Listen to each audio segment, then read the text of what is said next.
eu contei meu testemunho para os jovens e o pastor, quando ele me confiou essa oportunidade, eu fiquei surpresa. Eu falei, meu Deus do céu. E eu falei assim, amém, seja o que Deus quiser. E eu vou contar um pouco do que o Senhor fez na minha vida. Aos 6 anos de idade, eu fui abusada por um presbítero dentro da igreja, na minha antiga igreja. E isso aconteceu de uma forma que era uma pessoa que nós confiávamos, era uma pessoa que a gente ajudava, era uma pessoa que estava ali presente, sabe?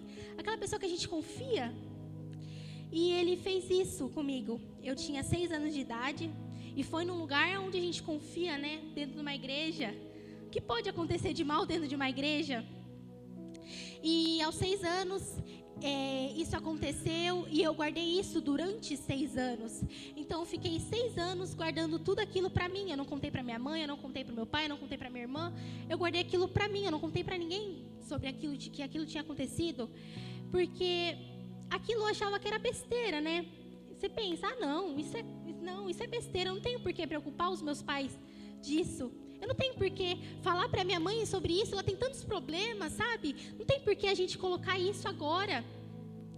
E foi passando o tempo e eu também não entendia, porque eu era muito nova, né? E o Satanás, olha o Satanás, ele derrama culpa sobre a nossa vida, sabe? Quem aqui conhece ou já passou por um abuso, sabe que o que mais dói é a culpa, porque a gente se sente culpada. A gente se sente culpada. Eu lembro que eu passava noites falando, Senhor, me perdoe, Pai, me perdoe. Eu não queria ter feito aquilo. E hoje eu falo, gente, do que eu tinha que pedir perdão? Ele que fez aquilo comigo. Eu não tinha culpa, eu era uma criança. E tudo aquilo aconteceu e aos 12 anos, meus pais estavam passando por dificuldades e eu e minha mãe fomos morar na casa do pastor e da pastora, na casa dos fundos. E naquele lugar, o Senhor falou que naquele lugar coisas que estavam ocultas iam ir à tona. E eu não planejava contar isso, eu não queria contar isso. E do nada me deu um estralo assim, eu falei, do nada, eu falei assim, mãe, eu fui abusada. E soltei assim, aí eu lembro que de início ela começou a chorar e começou a falar tudo, me abraçou e começou a perguntar quem tinha feito, quem era. E a partir daquele momento, a gente começou a contar, quem sabe disso é a Thaís, claro, meu pai. E para contar para o meu pai, a gente tinha que ter aquele cuidado, aquele zelo para contar para ele, né? Porque imagine você sendo pai, contar para você que a sua filha tinha sido abusada. E então a gente teve aquele zelo, aquele cuidado para contar para ele. E a gente contou, e aquilo, minha mãe falou assim, Duda, você tá bem com isso? Eu falava, mãe, eu tô bem, tá tudo certo, já faz tempo. E eu coloquei um ponto final naquela história, sabe? Eu quero esquecer disso tudo. E o Dário sempre falou que eu ia testemunhar sobre isso. Na verdade, todo mundo falava, não, Duda, isso vai virar testemunho. Eu ficava, não, Deus me livre, que eu não quero falar disso pra ninguém. Porque aquilo era motivo de vergonha pra mim, né? E eu coloquei um ponto final naquela história e eu falei, pronto, encerrou. Até aqui acabou, eu quero esquecer desse assunto. Eu não quero ficar pensando nisso porque aquilo me feria, aquilo me fazia mal. Então, aos meus 14 anos, eu havia sofrido de fortes dores na barriga. E eu sofria, 12 anos eu já sofria, só que aí passava. Aí eu sofria de novo, aí passava. E toda hora minha mãe me levava para o médico para saber o que era aquilo. E não tinha solução, ninguém sabia o que era. E me mandava de volta para casa. Então, aos meus 14 anos, em torno de janeiro, dia 24 de janeiro de 2022, a médica passou para mim fazer endoscopia. E minha mãe morria de medo. E eu não lembro se os irmãos lembram sobre que toda quarta-feira, pós-culto, tinha oração. E minha mãe começou a orar. Senhor, me mostra o que a Duda tem. E aí ela teve paz a respeito da endoscopia. Então ela falou, vou deixar nas mãos do Senhor. E aí ela fez a endoscopia. E os médicos fizeram, né, a endoscopia. A gente foi para a Santa Casa de Santos fazer. E lá a gente descobriu que eu estava com algo chamado tricotomania. Eu pesquisei no Google para mostrar o significado. E eu vou ler aqui para vocês. Tricotomania é formada a partir da ingestão de cabelos, são geralmente encontradas em adolescentes do sexo feminino, especialmente com depressão ou retardo mental, que geralmente é levado a óbito. E falando, de forma mais clara, eu comia cabelo. E se você me perguntar, Maria Eduarda, você lembra? Por que você fazia isso? E eu te respondo, eu não sabia que eu fazia isso. Isso era algo do meu subconsciente. Depois de passar na psicóloga, eu fui entender que aquilo era uma forma de me culpar. Eu arrancava os fios e eu engolia, como se eu pegasse a culpa e colocava para dentro. Eu tirasse aquilo e colocava para dentro. E a minha família não sabe, meus primos que estão aqui também não sabiam, porque isso é algo que eu guardava no meu particular. Por isso que eu coloquei rótulo sobre a minha vida como doida, como retardada. Porque era assim que os médicos me viam, era assim que eu me via. Mas o pai, ele pegou aquele rótulo e ele colocou aos pés da cruz e ele me chamou de filha. Enquanto os médicos olhavam para mim e falavam, só com remédio, não tem o que fazer, tem que tomar remédio, porque senão essa menina vai voltar a comer cabelo e ela vai ter que passar por essa cirurgia, e mais uma cirurgia dessa ela não vai aguentar. Mas o Senhor chamou de filha, e aquela vida que parecia vazia, hoje está aqui contando testemunho e declarando, em nome de Jesus eu venci isso. E eu passei por uma cirurgia, porque, para quem não sabe, o cabelo ele não é digestivo. Quando tem 3 fios de cabelo, ele acaba saindo. Porém, quando é muita quantidade, ele não sai. E tinha muito cabelo. Tinha muito cabelo. Tanto que eu passava a mão, eu sentia. Era tipo um calombinho assim. Eu sempre sentia aquilo e eu achava que era normal. Depois que a gente foi descobrir, eu mostrava assim para minha mãe e falava, mãe, tá vendo isso? É aqui que dói. E aí eu fui descobrir, já tinha muito cabelo, já tinha muito. E aí os médicos me operaram. E aí eu lembro que exatamente que eu perguntei assim, mas não vai precisar me abrir, né? Porque eu não quero ficar com cirurgia, não quero ficar com nada, não quero ficar com marca nenhuma. E aí os médicos falaram assim, não, tá de boa, vai enfiar 2 negocinhos aqui, vai sair aqui, não vai precisar te rasgar, fica em paz. Pronto, eu fui em paz, eu fui aquilo sorrindo. O Senhor me blindou de uma forma que eu não conseguia entender o que estava acontecendo. Então eu fui como se estivesse indo para um hotel. Eu mostrava meu quarto, eu gravava meu quarto para o meu pai. Falava, olha pai, meu quarto, olha o quarto que eu vou ficar. E o Senhor, Ele é tão bom para mim, porque Ele preparou para mim o melhor dos melhores cirurgião que eu podia imaginar para me operar. Ele preparou o melhor para me operar. E talvez aquilo gerou muitas coisas em mim, mas o Senhor, Ele preparou o melhor para mim. E eu passei por aquilo, e quando eu saí da cirurgia, eu lembro que eu olhei para mim e eu vi um negócio e eu falei assim, Ele me cortou. Eu comecei a ficar desesperada, e naquela sala não estava minha mãe. E então, na hora que eu entrei para o centro cirúrgico, que eu já tinha ficado sem minha mãe, foi quando eu comecei a ficar desesperada. Porque enquanto estava minha mãe lá, eu estava em paz. Aí ela saiu, eu comecei a ficar desesperada. E aí, quando eu acordei, ela também não estava lá, e eu comecei a ficar desesperada, e eu comecei a gritar por ela. E eu lembro que as enfermeiras falavam assim, gente, tem uma mãe doida aqui querendo ver a filha dela, que não sei o que. E eu falava, é a minha, deixa eu ver a minha mãe. E ninguém deixava eu ver, eu apagava. E aí eu lembro que isso foi no culto de Santa Ceia, que eu passei por essa cirurgia, foi no dia 12 de fevereiro. No dia 24, 25 mais ou menos eu descobri, no dia 12 eu já estava sendo internada. E os médicos falaram, assim para mim, olha, mais 4, 5 meses seus órgãos iam estar parando. E seus órgãos parando, você ia morrer. Se você ficasse mais 4 meses, eu fiquei com aquilo 2, quase 3 anos. Eu não sei, na verdade, quanto tempo que eu fiquei com aquilo, mas eu fiquei com aquilo durante muito tempo pela quantidade. E mais 3 ou 4 meses eu teria morrido. E o Senhor, Ele é tão bom, porque Ele preparou o tempo para mim contar para minha mãe. Ele preparou o tempo para mim falar com ela, o tempo para mim ser internada. E eu lembro que eu pensei, mas por quê, né? Por que eu tô passando por uma cirurgia? Porque eu estou sofrendo dores não só físicas, mas psicológicas.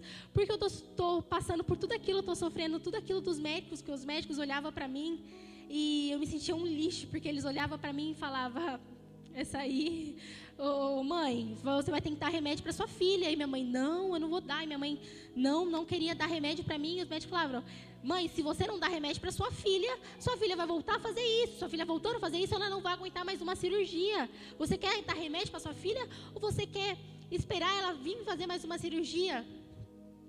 E eu lembro que a gente estava meio que um beco sem saída, porque minha mãe tinha ficado sem trabalhar e ela estava cuidando de mim. Eu fiquei muito tempo no hospital, depois eu acabei voltando para o hospital. E nesse tempo que eu fiquei com a minha mãe, eu estava em paz, porque eu tinha as minhas crises de ansiedade, eu tinha outros problemas, eu estava com a minha mãe. Então ele estava ali por mim. Quando eu voltei a estudar, quando eu voltei a ter minha vida ativa, parece que aquilo se intensificou de um modo, porque é como se tivesse um bicho adormecido, sabe? E quando a bomba toda estourou, parece que tudo começou a causar. Eu comecei a tomar os remédios. Quando eu ficava um dia sem tomar remédio, eu começava a ter crises fortes, que eu não conseguia parar, eu ficava horas. E eu lembro que a gente foi dormir na casa da Thaís e do Matias, e eu tinha esquecido o remédio. E naquele dia eu tive crises, e eu não sabia o porquê que eu estava tendo crises. Eu acho que isso é o que mais dói, porque eu não sabia o porquê. Eu falava, mas por que eu estou passando por isso, sabe? E quantas vezes eu me perguntei o porquê eu estava passando por isso. Eu estava padecendo, eu estava sofrendo por algo que não tinha sido eu que tinha feito, por algo que eu não tinha culpa. E eu passei por isso. E eu me questionei muitas vezes. Se eu falar que eu não me perguntei, eu falei, Senhor, e eu me vi como sabe aquela menininha pequenininha que está indefesa e não sabe o que fazer? Eu me via assim. Eu parecia que eu corria para um lado e não tinha saída, eu corria para o outro e também não tinha saída, porque eu vivia a minha vida um dia de cada vez. Parece que cada dia acontecia muita coisa e no outro acontecia muita coisa, e isso se repetiu. O meu encontro, e eu falo que a minha cura com o Senhor começou quando eu deixei de tomar os meus remédios. Porque minha mãe falou, não, Maria Eduarda, a gente vai cortar e você não vai tomar mais remédio. E eu lembro que eu comecei a melhorar. Mas a minha cura que eu falo, que eu declarei que eu fui curada, foi na casa do Pai. O pastor falou ontem sobre a casa do Pai, e me veio isso muito na cabeça, porque a casa do Pai, talvez tenha um lugar onde me feriu, porque foi na casa do Pai onde eu passei por aquilo, mas foi na casa do Pai onde eu recebi a minha cura. Foi na casa do Pai, aos pés do Pai, que eu recebi a minha cura. Sabe, igreja, eu já não tinha esperança. As pessoas me perguntavam, tudo, mas o que você quer ser? E eu não sabia responder, porque eu não sabia o que ia ser de mim. Eu realmente me sentia um beco sem saída, eu me sentia sem esperança. E a palavra esperança, o Senhor ministrou muito em meu coração, porque quando as pessoas vivem um dia de cada vez, sem esperanças, sem sonhos, e eu comecei a orar e eu falei, Senhor, que nesta noite, o Senhor, aqueles sonhos que estavam adormecidos, o Senhor, que eles voltem a sonhar, que os seus filhos voltem a sonhar. Porque em Salmo 149:5, como é feliz aquele cujo auxílio é de Deus de Jacó, cuja esperança espere no Senhor. A nossa esperança tem que estar no Senhor. A nossa cura depende do Senhor. Talvez o método que você esteja usando para ser curada, talvez seja aquele de querer apertar Jesus e falar que Ele me cure. Eu estou na minha casa e que Ele me cure. Não, enfrente a multidão e vá até Ele e derrame aos pés dEle e fala, Senhor, eu preciso ser curada. Eu preciso da minha cura. Aquela mulher ficou 12 anos padecendo, 12 anos sofrendo. Mas aquela mulher, ela recebeu a cura dela. Aquela mulher, ela recebeu a cura dela. Talvez ela estava sem esperança.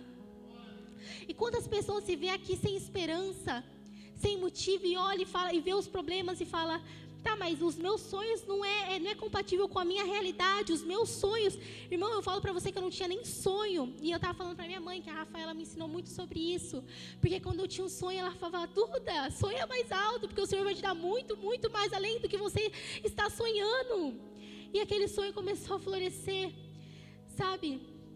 Aqui tem sonhos aqui que eu consigo olhar e eu falo, Senhor, está adormecido, porque não é compatível com a realidade.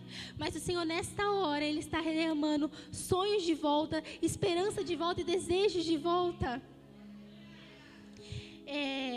passar por tudo aquilo, as pessoas sempre falavam que aquilo ia gerar testemunho. Maria Eduarda, mas você está gerando testemunho, olha que lindo. Dário, eu lembro que ele falava muito para mim, Duda, você está gerando testemunho. Duda, calma, Duda, o Senhor está ali, o Senhor está aqui, o Senhor está com você não consegue ver o cuidado dEle.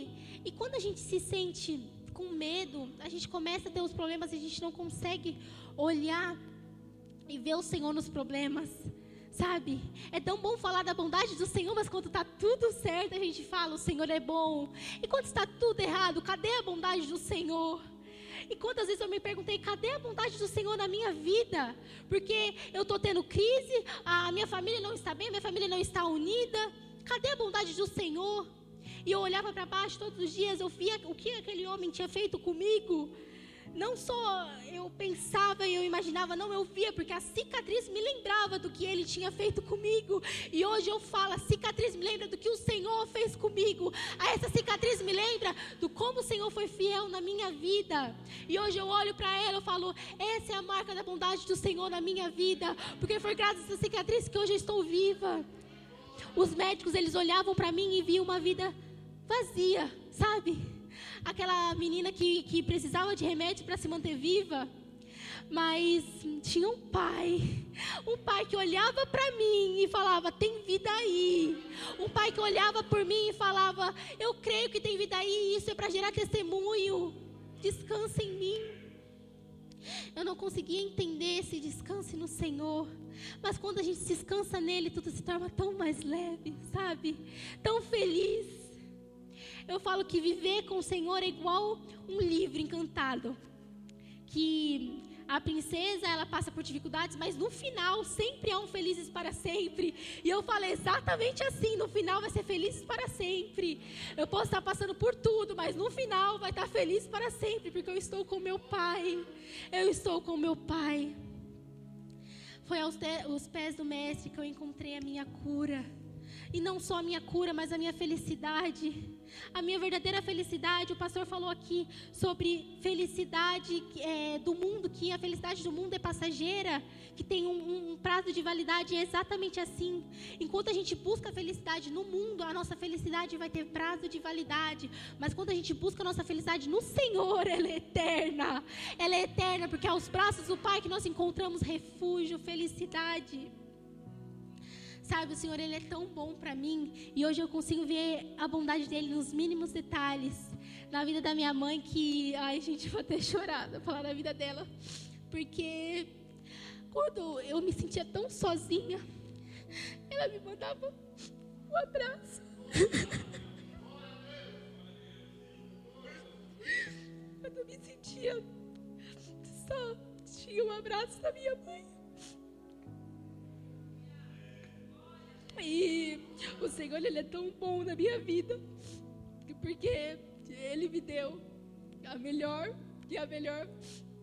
mãe do mundo. Ele me deu a mulher que sempre estava lá para me abraçar. E que na época eu não conseguia ver os problemas que ele estava carregando. E a culpa também que ele estava carregando, sabe? Porque eu era totalmente da responsabilidade dela, sabe? E hoje eu vejo o peso e a culpa que o Satanás também queria colocar na vida dela. E hoje eu estou aqui para falar que aquela culpa caiu aos pés de Jesus, porque hoje eu estou aqui declarando que tem vida.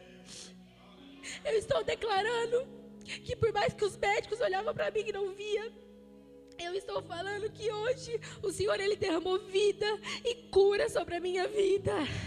E hoje eu consigo ver a bondade do Senhor. Eu consigo enxergar a bondade do Senhor na minha vida. Quando eu olho o que Ele fez por mim.